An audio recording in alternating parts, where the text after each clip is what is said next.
您正在收看的是新西兰报中心之窗试点。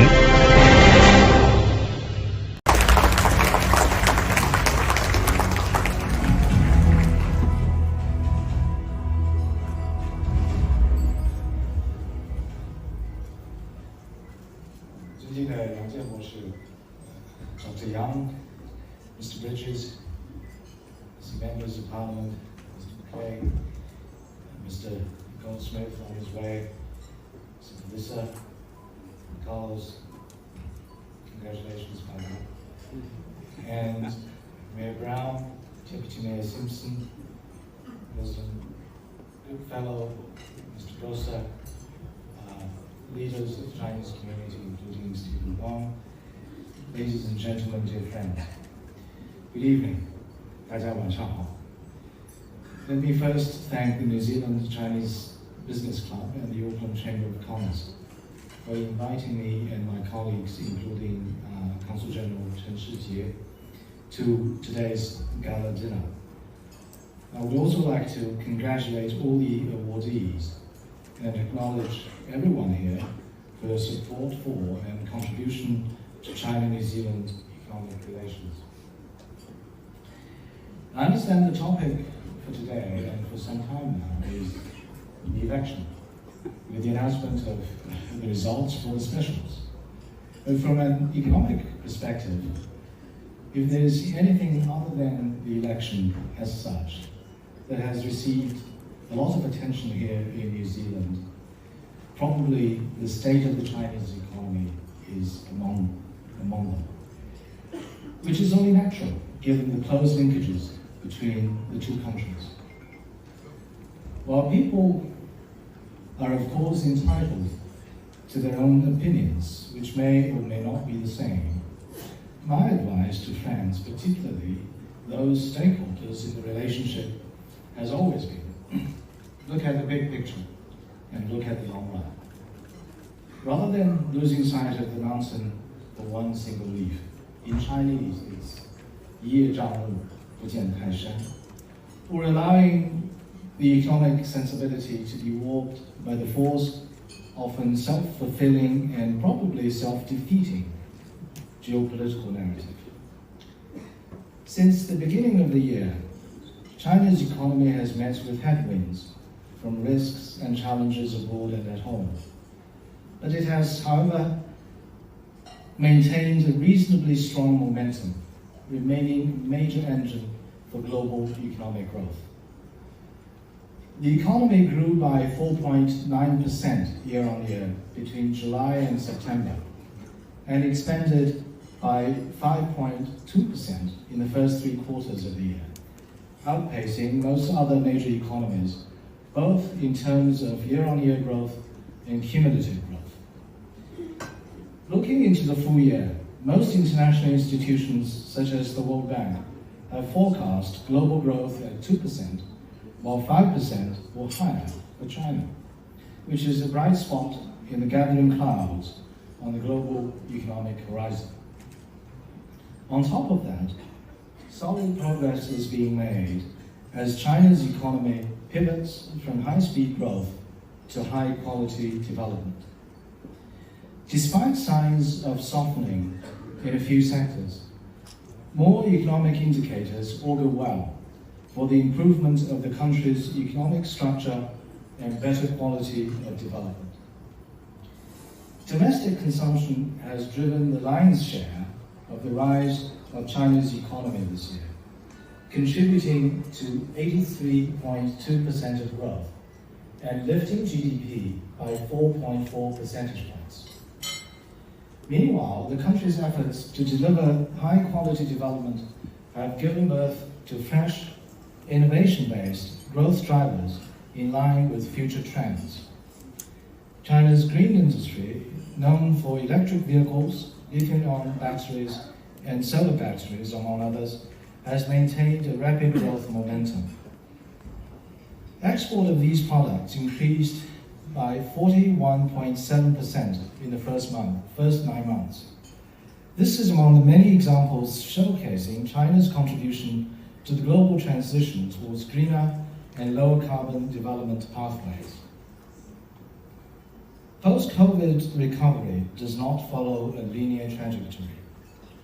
Inevitably, there will be twists and turns as well as ups and downs. Given the mounting downward pressure on the global economy, China still faces many challenges in pursuing high-quality economic development, with some sectors undergoing major shifts. We do not shy away from these problems. Rather, we address them head-on. Our measures to help businesses get through the tough times and reinvigorate the market are gradually paying off. The Chinese government has an ample policy toolkit, which gives us confidence to address difficulties and forestall systemic risks. We believe that these difficulties, while real and in some cases significant, are surmountable and thus transitory. Besides, every difficulty we overcome opens a new path to bigger opportunities for high-quality development. Looking ahead, the fundamentals of China's long-term sound economic growth, characterized by strong resilience, enormous potential, and great vitality, remain unchanged. In the words of Stephen Jacoby, the Executive Director of New Zealand International Business Forum, who has just come back from a recent trip to Shanghai, China is still China. This year marks the 10th anniversary of the launch of the Belt and Road Initiative. As a key measure to advance further opening up of China, the BRI has its roots in the country, but its benefits are shared across the world. Over the past decade, based on the principles of planning together, building together, and benefiting together, the BRI promotes connectivity, facilitates the efforts of partner countries and regions to better integrate into global supply, industrial, and value chains, and creates greater opportunities for common prosperity. Many countries have seized the momentum of the BRI and got on board the train of China's development, making the initiative a highly popular global public good and cooperation platform.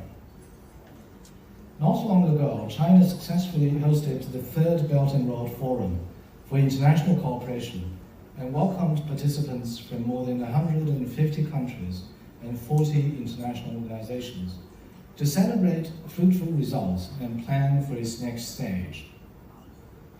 President Xi at the forum announced 8 major steps China will take to support our joint pursuit of high-quality Belt and Road cooperation. Among others, China will establish pilot zones for Silk Road e-commerce cooperation, enter into free trade agreements and investment protection treaties with more countries, and remove all restrictions on foreign investment access in the manufacturing sector. China will also advance high-standard opening up in cross-border service trade and investment, expand market access for digital and other products, and deepen reform in areas including the state-owned enterprises, digital economy, intellectual property, and government procurement. The 8 steps chart the course for the next phase of Belt and Road cooperation and will open up new vistas for the common prosperity of BRI partners and global growth. We would like to encourage more Kiwi friends and businesses to seize the opportunities offered by high-quality Belt and Road cooperation so as to help China-New Zealand economic cooperation to bear even more fruits for both sides and the wider region. In China-New Zealand relations, trade and broader economic cooperation is a key pillar, serving as both a ballast and a propeller of the overall bilateral relationship.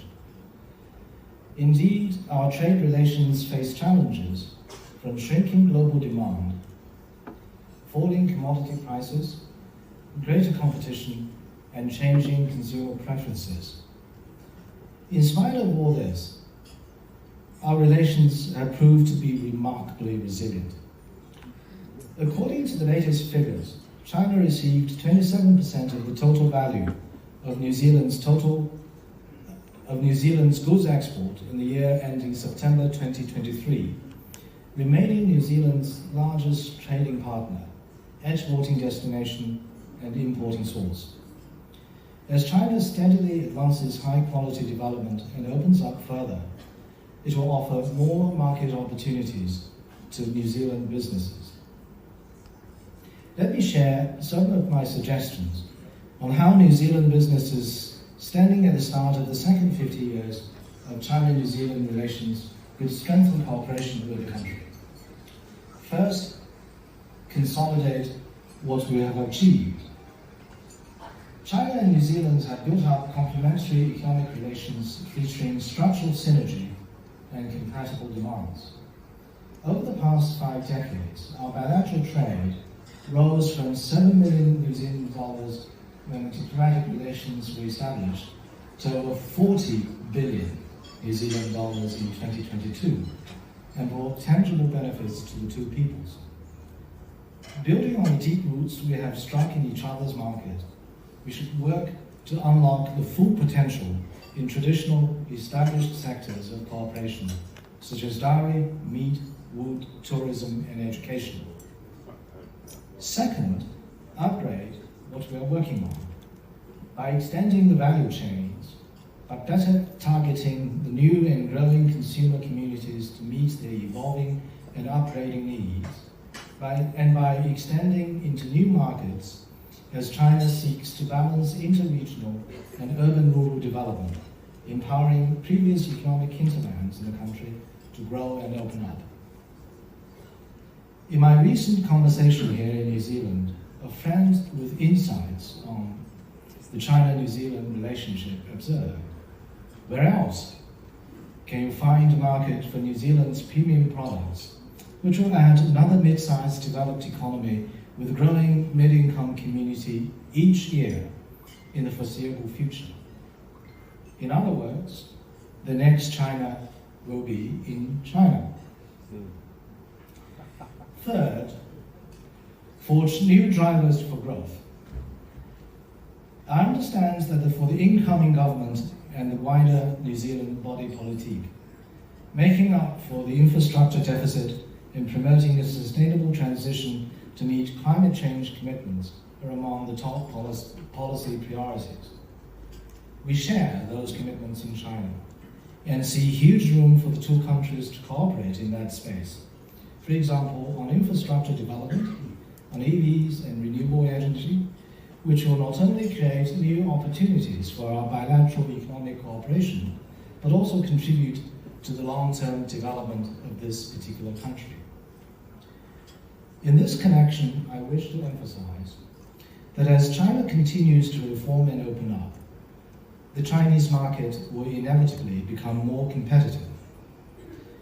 New Zealand was the first Western developed country that entered into a bilateral FTA with China, and the first to do an upgrade on the arrangement, imparting important first mover advantage to New Zealand. Over the years, Kiwi businesses have worked hard to cultivate the Chinese market and built up a name for themselves for being green, clean, and state-of-the-art. As long as they take a long-term view and carefully protect and wisely use their advantages, not least the valuable national branding among them, I'm confident they will continue to enjoy success in generating mutually beneficial results on the Chinese market. Ladies and gentlemen, win-win cooperation has always been the mainstream of China-New Zealand relations. Though divergent in size, history, culture, and political system, both China and New Zealand are committed to ensuring growth and delivering better lives to our people, while each has its own strengths that are highly complementary. These coalesce to constitute the solid foundation for a mutually beneficial partnership centered on practical cooperation, which has grown remarkably over the past 50 years, 50 plus years actually, in all areas, bringing tangible benefits to the two peoples, and in the meantime, contributing to peace, stability and prosperity in our region and around the world. Practical cooperation does not take place in a vacuum, though. The sound overall relationship has been a key underlying factor. While practical cooperation based on mutual interests constitutes arguably the staunchest of all pillars for the growing China-New Zealand relationship, the former has no doubt benefited enormously from the healthy and stable development of the latter. I want to thank the Labour government for its efforts and look forward to working closely, full of anticipation, with the incoming national-led government to take the comprehensive strategic partnership between our two countries, which, by the way, will mark its 10th anniversary to new heights. In closing, I wish tonight's event a full success. May China-New Zealand cooperation continue to grow, and may our peoples enjoy greater and lasting prosperity. Thank you. 谢谢大家。